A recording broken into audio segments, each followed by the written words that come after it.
Hello again. You've caught me while my mason is building our bridge, which is great. It's a little bit built at the minute, and that's good stuff. That means we're going to have to have an operating bridge, but the first thing I promised myself I will be working on and teaching everybody is how to butcher an animal and then tan it and actually get food from it. Like I said, I think I've said it before, if you don't have a butchery, you know, you can't, if you kill an animal, it doesn't matter. You know, you can't extract any food, any meat from it. It's a dead animal. You don't have a butchery. But we have a butchery and we have somebody with the butcher skill active, so that's fine. We can do that.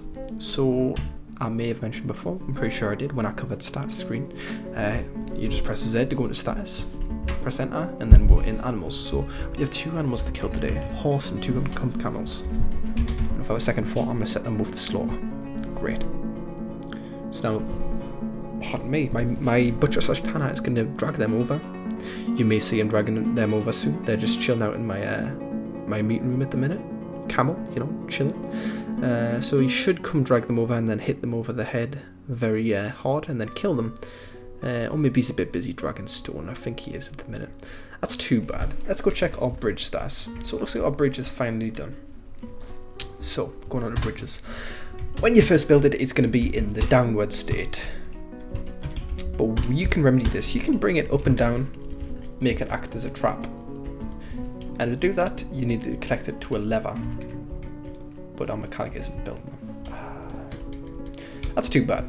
I'm going to go ahead and designate all this to be removed because I need to make these rooms a bit nicer at the minute. What else do I need to cover? Traps. Oh my god. Okay, if you play Dwarf Fortress, you should have a phobia of pink. Every time I see that sign and I'm like, I'm not thinking, oh, I'm going to send somebody to butcher, I really get a shock. Sorry for my reaction. It's, you know, if a dwarf died, I don't think I could deal with that. I don't think I could deal with the loss. Ugh. Okay, so we've killed the horse now, and as you can see, suddenly we had 10 meat before. I didn't point out, but we did. You can trust me. You can go back in the video when I went on the stock screen to kill that animal. So, you know, we've got a little extra food now, and we're also going to have some leather, which is going to be dragged over into the leather stockpile. I'm not quite sure where that is. I believe it's down over here somewhere. There it is. So we should have the leather dragged over there. And there's our beautiful, beautiful meat. We have chopped horse liver, prepared horse intestine, yum, prepared horse lung, and prepared horse brain.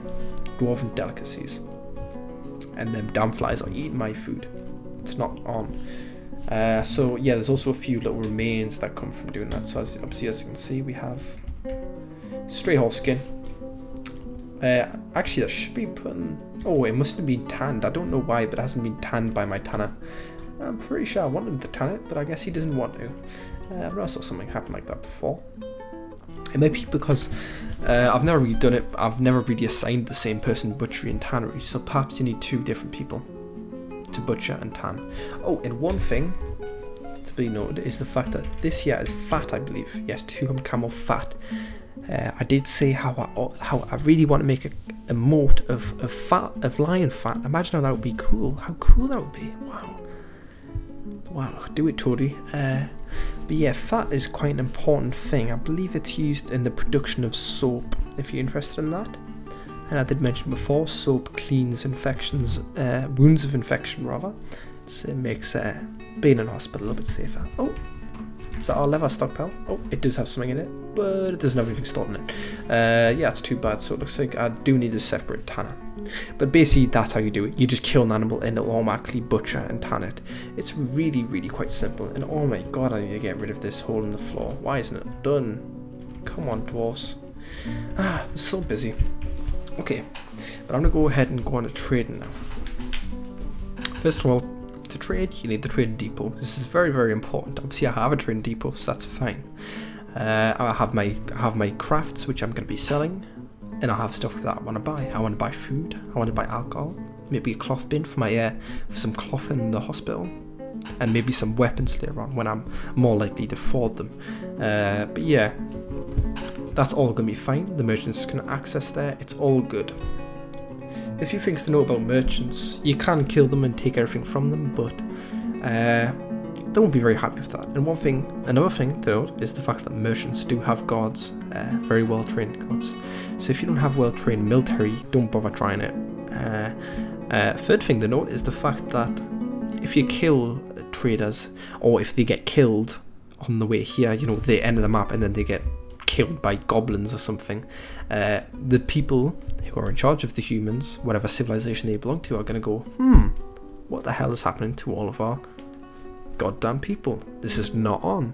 Tell you what, dwarf civilization, I'm declaring war. That's what happens. They come over here and they start sieging us and killing us all. That's not good. You don't want to get in war with anybody, unless you just want to have some fun. You just want to kill some stuff. If you're into that kind of thing, you can do it. But yeah, we're obviously not going to kill them. We don't have any military. We could not do it in the wildest of our dreams. It is entirely not going to happen. But another thing to note, there is only ever one trader that comes in the first year, the dwarven trader, and dwarven traders will come from wherever you are. I'm not sure if I mentioned the box screen, but you can press tab and you can go to a certain screen where it shows what civilizations can come to you. Say for example you're on an island, it's very likely that goblins or whatever may not be able to come to you. I presume in the future that's going to be changed, where if goblins have boat technology in the time that you are, you know, they can come over. If not, they can't. But say for example I'm embarking on an island with only dwarves, okay? Well, even an island without dwarves. Dwarf civilizations can always access you. I don't know why, but they can. So you'll always have a trader, and they always consistently come in the autumn season. But I believe we also have human and elves available. I believe they'll be coming. They should come early next year if they will be coming, and obviously I can trade with them as well. One thing to know about elven traders is the fact that they're very angry individuals. They don't like people selling them wood. It's kind of hypocritical. They sell you loads of wooden goods, but if you put anything wood, even a wooden bin, they will refuse to trade with you. So you want to be very sure to not have any wood in the pile that in the list that you want to sell to them. Otherwise, they will leave and they will not be happy. And sometimes also elves demand that you stop cutting down trees. That's another thing. But generally, you can negotiate that with the elves. You can say, "Hey, we can be peaceful. You know, just let us cut down, say, 50 trees a year." But if you ignore that and you just go over it and you cut down like 100 trees, again, the elves will not be happy and they will go to war with you. Oh, and there's some fishes in our little pond as well. That's very cute. So what else do I want to get on to? If there's the lever downs, yeah, the levers are down. I'm going to show you how to connect a lever to something. So first of all, you press Q for select building and stuff. You press A, and then you press B for bridge. So yes, I want to connect that, and then you need to have one mechanism to connect the bridge, one mechanism to connect the lever, and then once you've done that, your mechanic can go connect the two. Very, very easy, very simple. So that may take a little bit of time, but he'll go over to the lever and then you'll go over to the bridge, and then once you can do that, you can pull it and it'll raise the bridge. The bridge will basically, it'll disappear more or less. There's our mechanic now, just connecting it up, so we should be able to raise the bridge fairly soon.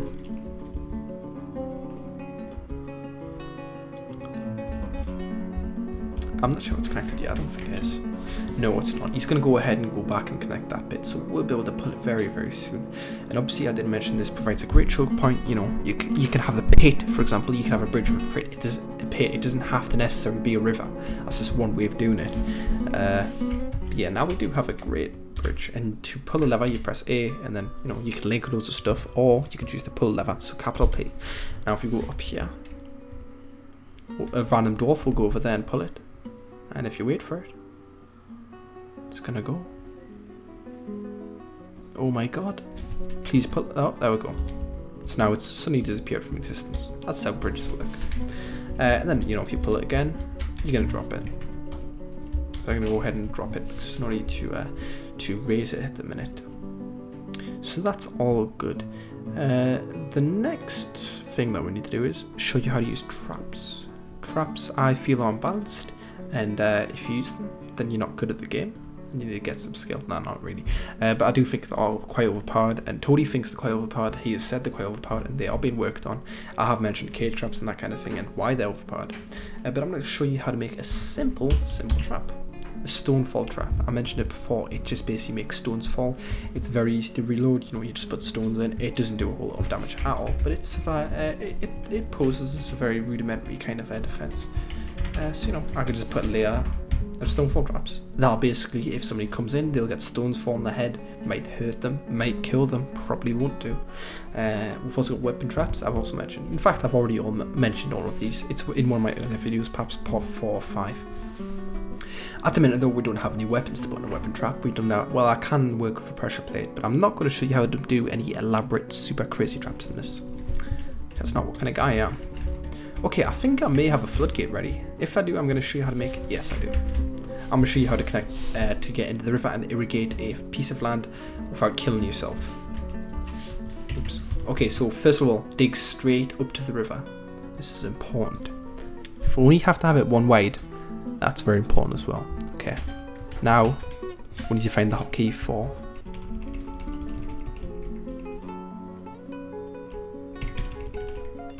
floodgate. Floodgates are bars, gates that can stop the passage of water, as well as that they can stop the passage of animals and stuff. You know, they can be used for a whole variety of things.